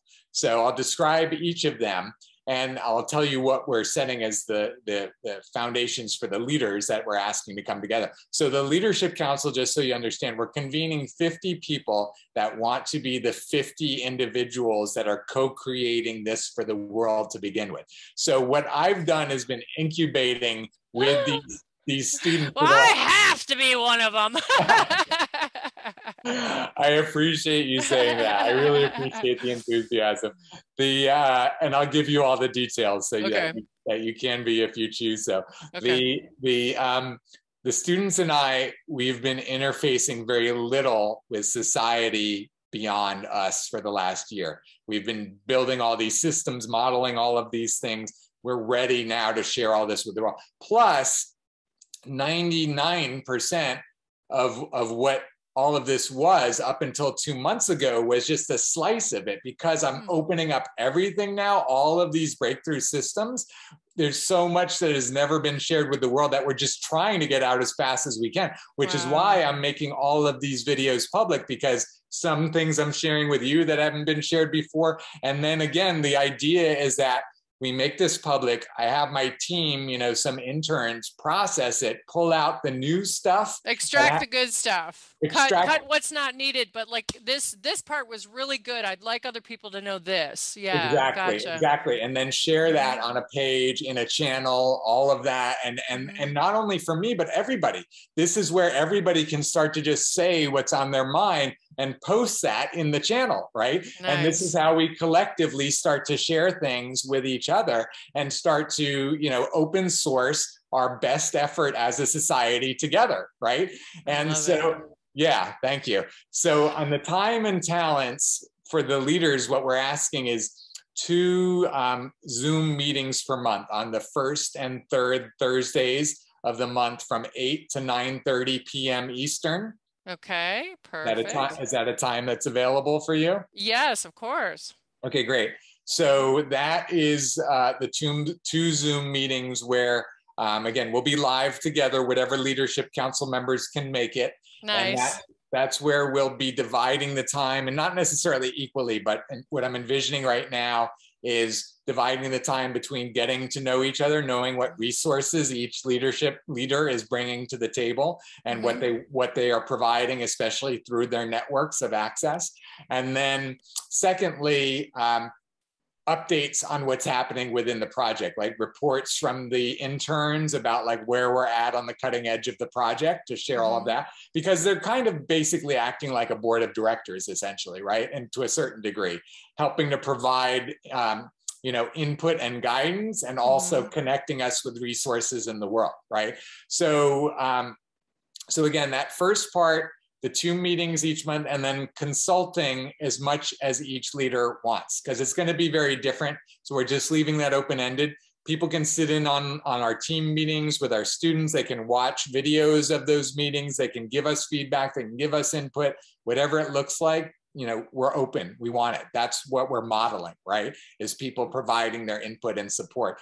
And then the second part is the finances. And so on the finances, we're asking all users of the system, whoever they are, whatever they're doing within the system, to provide at least $25 per month as just a starting point. Yeah, it's great.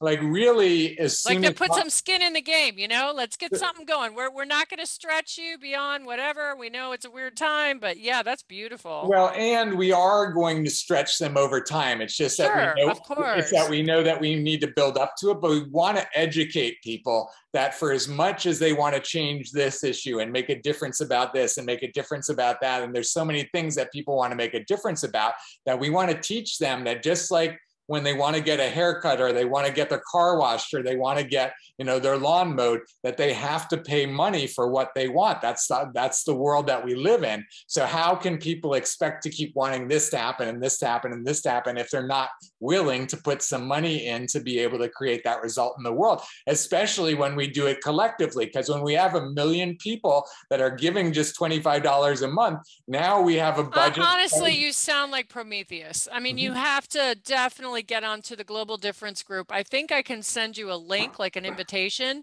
And I'm warning you, he's very strong, borderline offensive. But like, for example, a nurse got on there and she was complaining that she didn't want to take the vax.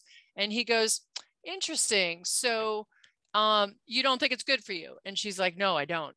And then he's like, but that's really interesting that you've been giving it to all these people all these years and you didn't think it was good. And people don't, like, he's really, really honest, and he can be a bit of an asshole, like personality wise, but everything you're saying, and he's up in Canada, like, he's a very bright mind. I think he knows some of the people from World Economic Forum.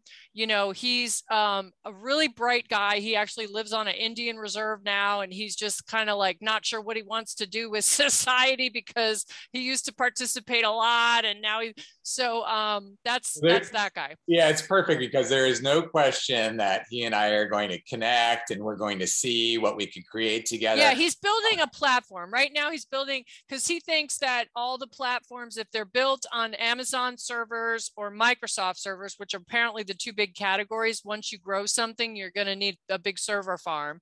Yes.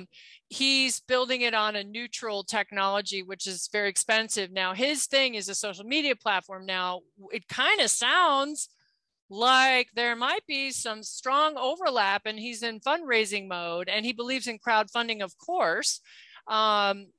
Yeah, it sounds like for sure there's a lot of synergy. And that's the thing, is that it's no coincidence. It's no coincidence.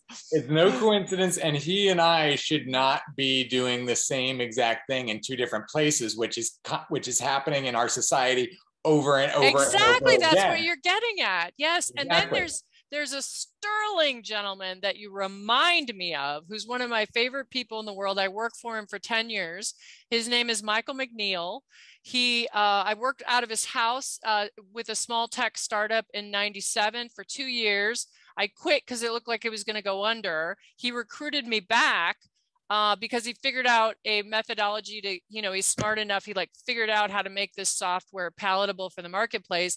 And we ended up selling to Philips Healthcare for $70 million years later. So he's a retired software engineer. And software engineer by trade, but wow, was he a sales and marketing expert. And he understood systems, processes. He grew the company to 120 people. And he's got a big heart. So yeah, that's great that you're mentioning those people. And so the financial commitment, to get back to it, is we're asking the leaders to commit $100 a month for the 3-month commitment. So it's $300 up front, and we're going to have this leadership council assembled for 3 months. And so what we're doing in that 3-month time period is all that we can within a 3-month time period, right? And Beautiful. what we're going to do by the end of the 3 months is have, a game plan of whether we're going to have a new structure for a leadership council or people re-upping, or we'll figure it out along the way. But we're evolving so fast that I think that, kind of like an SCLP project, we have a defined period of time for us to create something together as a group. I love it. Right? I love it. So that's the financial part, $300 up front for the 50 people. And so the intention is that we are going to have either all of those people assembled by December 2nd, if possible. It's a bit of a tight time frame still, but I think there is going to be a bit of virality like this. People will start referring people, like Sachi referred me to you, you're going to refer me to Prometheus and all of it. So I think that it could, go viral in that time, which will make it a little bit easier. But basically, if they're not all 50 in place by December 2nd, we'll get them in place as quickly as we can and have this 3-month period of time to work with. And then the other part of it, again, to help with the virality, the third dimension. So first dimension, time and talent, second dimension, finances, third dimension, relationship capital, as I said. So with the relationship capital, it's just like we've done, just like Satya done, just like you. Here's, Jared, you should connect with this person, or I want to connect you with so-and-so. So we're asking each leader to do that at least 5 times a month, make at least 5 personal introductions each month. Something, piece of cake for somebody like you. And then also to just, share on social media or emails at least twice a month through social media, whatever channels, people are connected with, and, at least once a month through email blasts if they're sending email blasts. So again, it's just a matter of being the model, right? Like people being out there saying, I've found this thing, I'm coming together with all these others, we're creating a new reality together. Yes. This reality that we're creating, we're not trying to make it perfect. What we're trying to do is give our best effort all the time within a framework that we're constantly perfecting, that we're creating an opportunity for the best solutions to bubble up and be informed by best practices across the expertise of our entire society all the time for everything we're doing. What a concept, right? So, for those of us that get that and want to lead that concept into the world, not that this is already the perfect solution, but that we're working constantly on bringing forth our best as a society, constantly tweaking what that looks like, but all of us being committed to that ideal. And as we hold that vibration, that's very different than the vibration that we're all kind of stuck in right now, right? We've got this status quo that I've defined that cannot get us to scale because of the underlying infrastructure. So that's this choice. Now, here's this other choice of those of us over here that are holding this vibration for this new reality that we're choosing to demonstrate to people how effective it can be when any of us, and it doesn't have to be everyone all at once, it could be a super small percentage of the population, right? Like 0.001% of the population is going to be thousands and tens of thousands of people, right? That are coming together in this energy and creating results at scale that start to blow away anything that we've done before, right? So it's going to be a very quick snowball cycle that everybody that is sitting outside of this collective process, one by one, are going to be seeing the results that the collective is creating and saying, I want to be a part of that. Those people are creating the world that I want to live in. I want to help create the world I want to live. You get what I'm saying? So 100%. Very quickly, those of us that are leading the way are going to completely lead society into a completely new reality, because our current reality cannot compete in any way with this new reality that those of us that are committed to creating are creating together. Beautiful. Bravo. Well, I raised my hand for the $300. I think it's fabulous. I think that it's no coincidence. I know Mike, those people I mentioned, and we will collaborate and work from there. And, it's kind of like everybody talks about how, I think it was 10 years ago, everybody was talking education before the planet was on fire and we had a volcano going off that might literally cause a tsunami on the East Coast. I mean, you could even at least joke about it. It was possible. So 10 years ago, everyone was saying education, education, education, or 20 years ago. But this seems like a contained system. No, open system. Well, it's contained and open. That's what's brilliant about it, right? It's a framework. It's a framework, a thought leadership framework that would allow the best ideas to emerge at the lowest cost in the fastest amount of time. I like that. That's really great. Yeah. I'm going to write that down. Yeah. And this is where, again, just to give you an idea of how we're implementing this, is that like little nuggets like that, like any parts that I'm going to give you the video. You're going to be able to go through like anything, like the way you just said that was perfectly.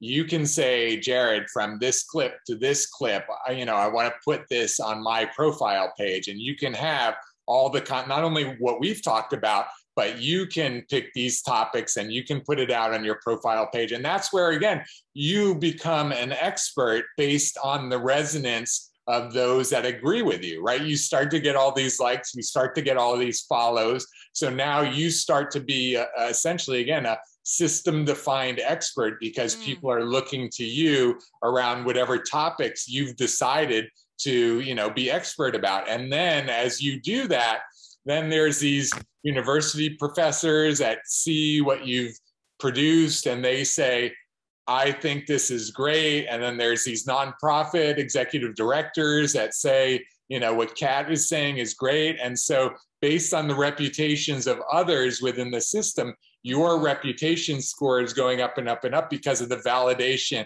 Again, it's like a self-validating system, right? And again, I can describe it in words like that. And there's plenty of programmers and other people that have been writing dissertations and doing their postdoctorate work on these systems. And they're the ones that are going to tell us how to do all of this, right? We don't need to figure out all the answers, all of us. What we need to do is we need to find everybody that has the answers, and all the answers are out there across our society. We just have to invite all of them to participate in this process that allows the best of what society has to offer to be provided. And it's kind of their original vision for democracy.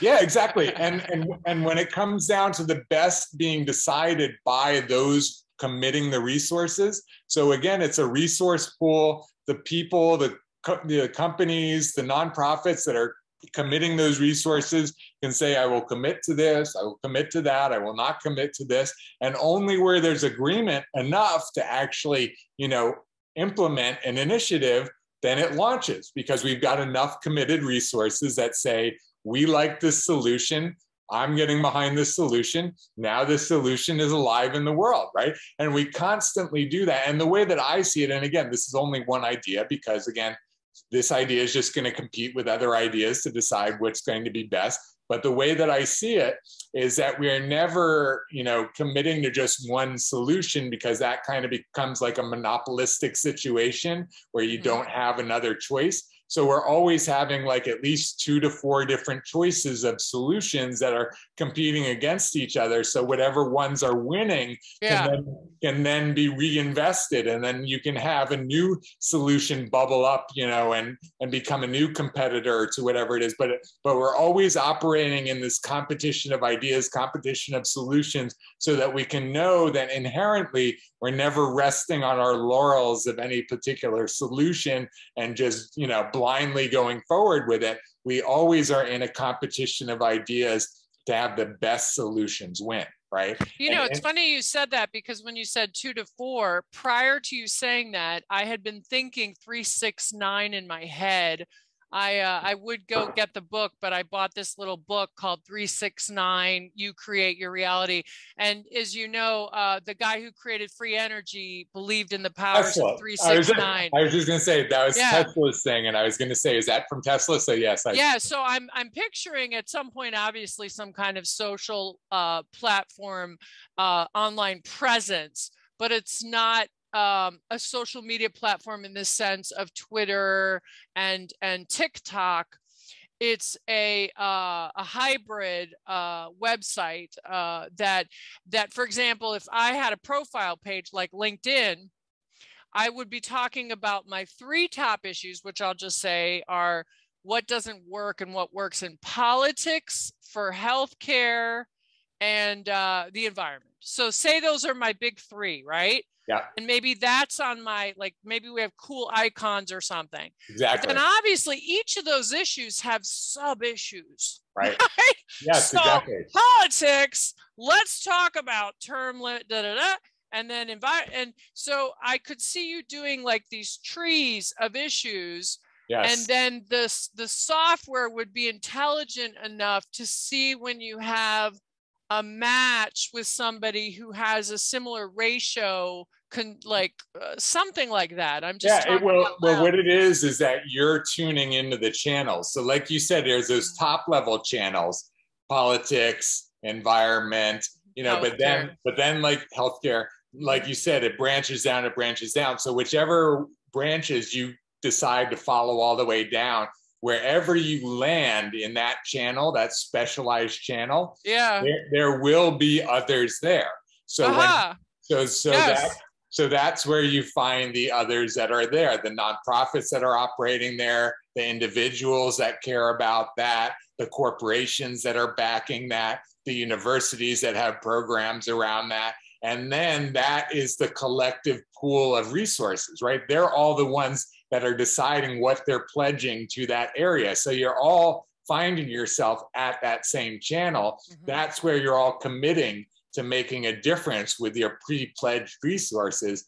And then that's where, when together you develop the solutions, you fund those solutions, and those solutions are implemented. But again, that's just one idea of how to do this. It's just, right, but we got to talk that out. And that's the beautiful thing, is the way that your framework works is we would have the space to democratically, powerfully decide that. I'm going to leave you with this. I would like you to look up Start Engine. It's one of my favorite crowdfunding platforms. I think it could be a player somewhere in your thing, if not fund like the whole thing. Because the way that Start Engine works so powerfully is they took the bad parts of crowdfunding out. And because they got Kevin Leary, the shark, to endorse it, the way that they're building it is that you can get funded for an idea without a cent. If enough people on the platform, if they hear your idea and they like it, they'll put it up there. And then as soon as you get funding, and you can go so far as to be publicly funded, Class A, but you pay the $10,000 back, which is a fee to them once you raise it, if they choose to work with you. And it's kind of brilliant. And I really like, if you've watched some Start Engine videos, I've been wanting to crowdfund something through Start Engine and been having different ideas of what to do that would be impactful enough. Perfect. Yeah. And again, the way that I see it, because this is where, for so many years, I've been the bottleneck in the process. And what I'm doing is I'm removing myself as the bottleneck. So it's not, I am going to look into Start Engine. And what we're going to do, you are essentially self-defining a channel about crowdfunding right now. And as you start to add the links to that channel, here's Crowd Engine, here's my thoughts, here's other things, then the other people that also are thinking about that and caring about that are finding you, and you guys are, and so it's getting worked out by the people that are thinking about the crowdfunding part, because I'm never going to take up enough bandwidth to be able to make decisions about that part. I'm going to keep focusing on building out the framework, big picture, so that those of you that really care about the crowdfunding part can figure out the best way to bring that part in, right? And so that's how it keeps going, right? So that's it's perfect, again, because it's like we never have to have the answers. All we have to do is be committed to creating a framework that brings us to the people and the answers that are out there. And we're doing it through the law of attraction, because one person at a time. Satya's connected me with you. She's going to connect me with others. You're connecting me with Prometheus and all these. I used to be in network marketing. I was in Amway. If I don't understand this concept, then nobody does. Exactly. So there you go. So you understand that we're opening all of the channels that the universe can send us what we're holding the vibration for, and that exponentially, as we keep opening the channels, we will keep receiving all of the pieces that we need to build everything that we're talking about. You know, we're going to have the whole crowdfunding part solved as quickly as you hold such a vibration that you're able to transmit that, whether it's through a video or, you know, whatever it looks like. It's all about creating vibrations that are so powerful attractors that then the virality happens, right? And that's essentially what we're building. Love it. Super exciting. I see why you wanted to record. Like, this is really groundbreaking stuff. And so I had been a little depressed before I met Prometheus, and I don't go on there that much because they seem to be spinning their wheels a little bit, trying to get money for this social media platform that might in fact be exactly, because I did see pieces of it, and it seemed to have it seemed to be a data collection center, is what he was trying to build. So, but after I heard him speak, I at least had some hope that there might be somebody who's going to find a solution that doesn't involve fighting with the other side, because there's always going to be a they. Exactly. Well, I'm glad that you feel like you've found it within this. I'm super excited about your desire to be a part of the Leadership Council. Thank you so much for your resonance, and you're just joining right away. I'm super excited about you being a part of this and us co-creating. You've shared so many reflections in this conversation that has me, you know, really grateful for all of the ways you've thought about these things, all the ways that you're tuned in. You and I obviously share such an amazing resonance on this. And to me, it's quite remarkable that we also have a history of being in the same room together, you know, and that sort of thing. And I'm curious, you know, at some point to maybe like identify the seminars we were together with. And yeah, well, I mean, it's in a computer somewhere with Landmark. It could always be looked up. But, you know, 20 years from now, we could say that we remembered November 17th, 2021, right before Thanksgiving. Right, which happens to be my mother's birthday, by the way. Oh, that's beautiful. So it's a very memorable day. Yes. Wow. We might be able to look back and say we turned the ship around in our lifetime. And absolutely. I also believe that corporations and governments do hold some patents that they have been unable to release, not because of some conspiracy theory, but because there literally hasn't been a roadmap on how humanity, well, shit, if we launch teleportation, we're going to lose the travel industry, and all these people are going to be out of work, and we're going to have, you know what I mean? Like, I do believe that these technologies exist, and maybe there has been some suppression for whatever, but I'm not going to go, again, if we make an agreement that we're going to be positive and we go down the solution hole, not the rabbit hole, if we become the solutions company, and it private, nonprofit, maybe a new model for business that's never been created yet, probably. That's the thing, and it's why, just to give you some, I know we're very close to wrapping up here, but since you're mentioning it, I want to mention this because I've worked for nonprofits as an employee. I've been on several boards of directors of nonprofits. I understand the nonprofit world. I've seen the nonprofit world enough to understand the limitations like we're talking about, right? And even with what we've been doing over the last year, we've been pivoting so often as an organization. We've come up with new solutions, a whole framework that I'm describing to you, all within the last 2 months, because I wasn't making any of this public. So all of this has just, you know, come out into the world, and we're charting this course.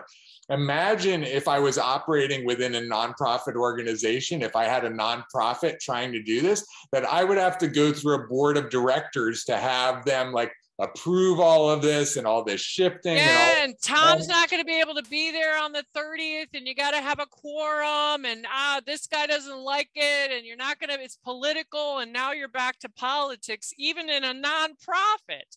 And I've worked for the largest of corporations myself, high up in the marketing divisions, and the companies end up getting bought. The good ones get bought by the bigger company. So what's happening is natural. It's the evolution of corporations, but now we're in a corptocracy.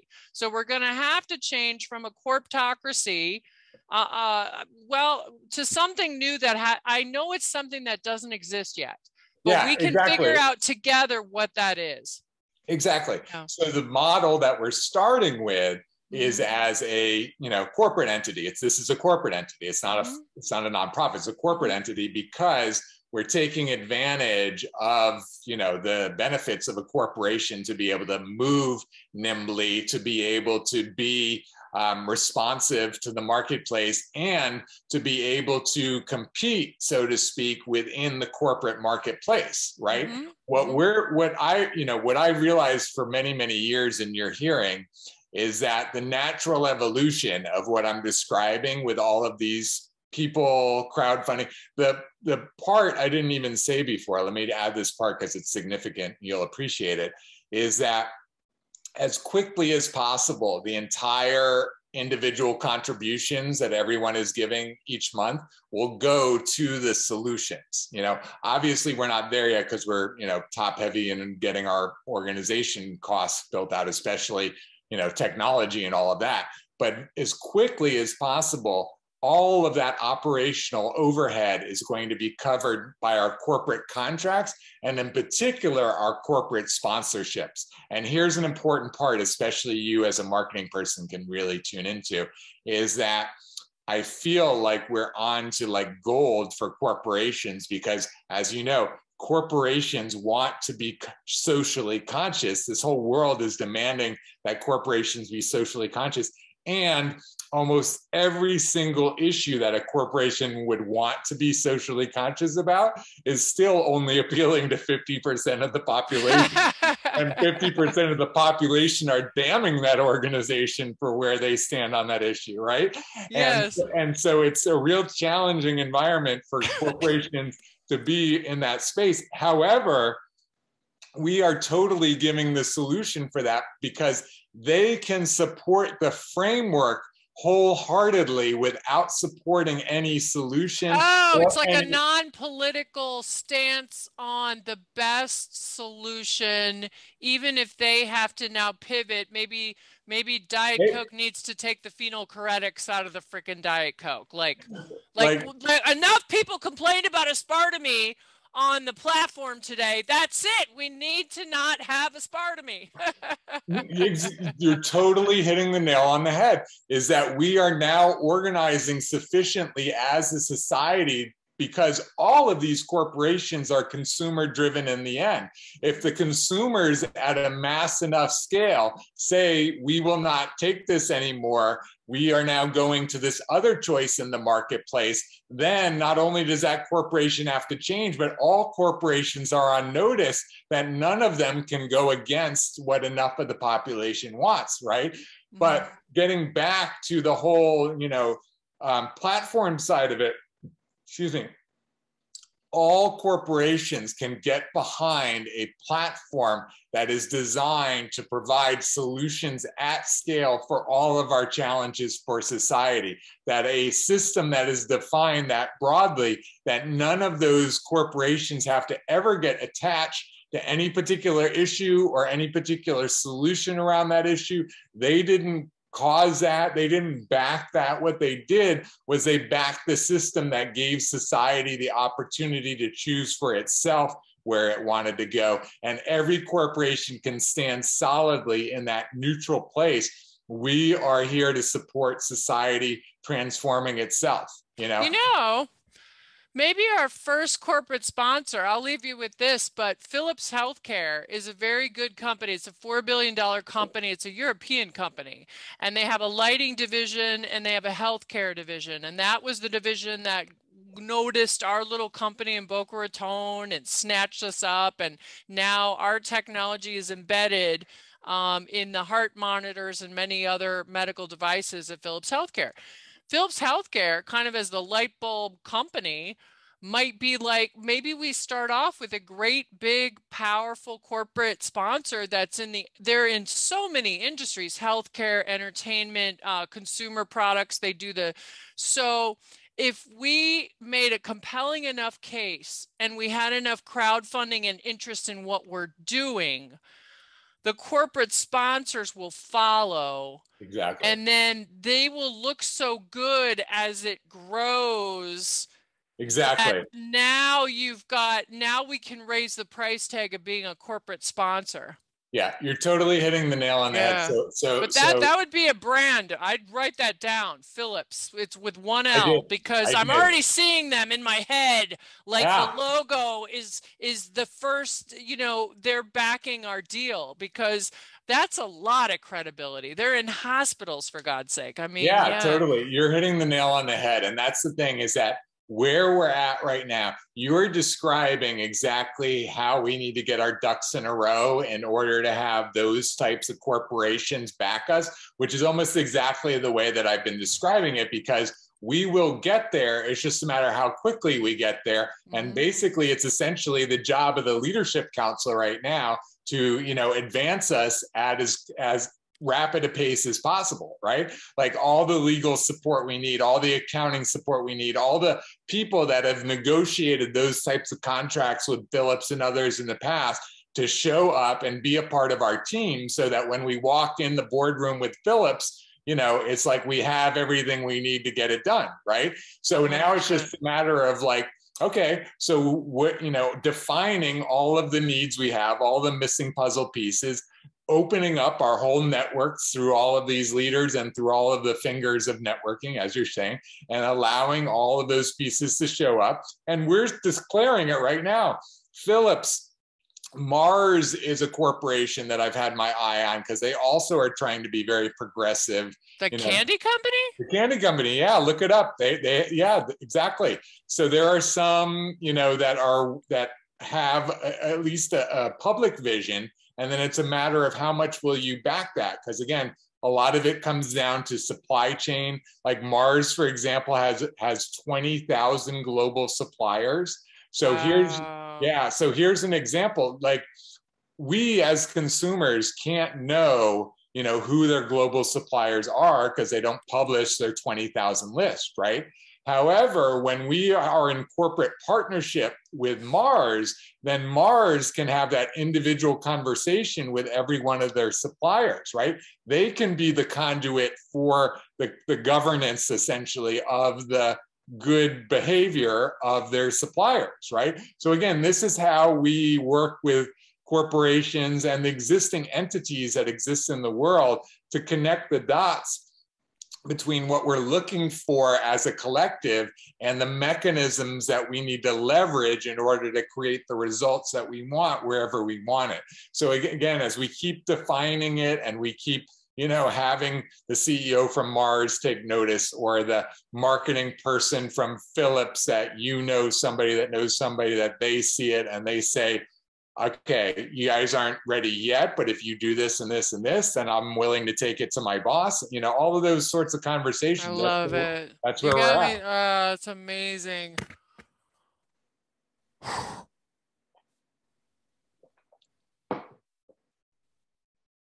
I'm just thinking. It's like we're going to be the Intel inside, technology at this point, that we have that's so amazing that we're so addicted to, it's so fragmented right now, and that's what we're all feeling. Exactly. And nobody's had the balls to think they could invent what you're talking about, to be honest with you. But I can't scramble quickly enough to introduce you to Michael McNeil, because he's also incredibly, I'll tell you more later. So I'm going to be making some introductions for you and some people that are very good at sales and could get behind this and have the time and resources to bring a lot to the project. It's a very big project, but I think you have the smarts and the kind of the right heart for it. Like you have an incorruptible heart, and that's what's been missing also from large corporations, because power corrupts and absolute power and blah, blah, blah. And that gets into now corporatocracies and governments and all that. So you have something that could really change the world. Thank you for seeing that. I really appreciate that. I'm honored by you seeing that. And I know from having talked to enough people that it's really the people that have had their own vision of what could change the world that can recognize this on the level that you are. You know what I mean? There's a certain, you can only recognize things as much as you embody it yourself, right? So you are recognizing it at a level that very, very few people that I've talked to see it. So I honor you and appreciate you for having the vision enough of the whole world to see all of these pieces falling into place to create the result that you're seeing in your mind. And the thing that we get to love about this is just the starting point. Look how far we are into where we could be with this. And this is just the starting point, because we haven't even invited the rest of the world to give all of their input and opinion. We're about to start that process. So starting with this, like, oh my God, where do we get to go from here? It's amazing. That sounds really exciting. Thank you so much. Namaste. I think namaste means the beauty in me bows down to the beauty in you. And I think that's kind of what you were saying. And I think we're cut from the same cloth. And yes. I've always wanted to be vice president of marketing of the universe. So maybe I get to be that. You certainly get to play that role right now. That's the thing. You get to self-define how you show up within all of this, because we're at such an early level that you get to carve out what part of this you're able to take on, manage, represent, you know, all the different energies that you choose to hold, all the different roles you get to play. It's really all self-defined at this point, right? I love it. Super exciting. Thank you so much. I'm so glad Satya connected us. I hope you have a wonderful night. And when shall we connect again? I can reach out, do some reach outs. And do I have your email? You do not. You do not have, I don't think you have it yet. So it's Jared K, Jaredk. Okay. At unitingforaction.com. And I'll actually text it to you now anyways. I'm going to text you the different payment options. So, you know, all the different apps. And then in terms of connecting again, we'll start, you know, just sharing. You'll share with me via email, you'll share via text. And I'm going to launch your, you know, profile page like immediately, so you can start adding to it, and we can start building it out, and all the different ideas that you want to present, you know, for yourself, and all of the different connections that you want to start making. You're going to start. There's certain aspects of the technology that I am going to polish up over Thanksgiving is my intention, so that by our first meeting, we actually have like a self-administered system, basically, that you can manage your own profile page and you can add to it and all of that. Yeah, I've built enough of that I just need to kind of do some tweaks to kind of, you know, get it ready. And then, you know, it's basically game on. You know, we essentially just need to keep bringing in like the students that are going to build out the technology, bring in enough financing that we can hire, you know, whoever we need to hire, all the different pieces. So it's just like, how quickly do we get to expand? So, but I think, you know, again, from the resonance that you're sharing, the ideas that you're sharing, you are a very core person to what's happening right now. So, you know, we'll just be in communication, constant communication, kind of how we want to dance with all of this, and you'll be seeing more and sharing more, and it's all going to be perfect. All right, Jared, thank you so much. Yes, send me your email. I want to sleep on this and maybe condense some thoughts over to you tomorrow about where I'm at, but super exciting. Yeah. That's perfect. Awesome, Kat. Thank you All so right, much. thank you. All right, have a great night. You too. So great to be with you. And great being with you. Yes, we will talk very soon. Yay. Okay. Bye-bye. Awesome, Kat. Bye-bye. Bye.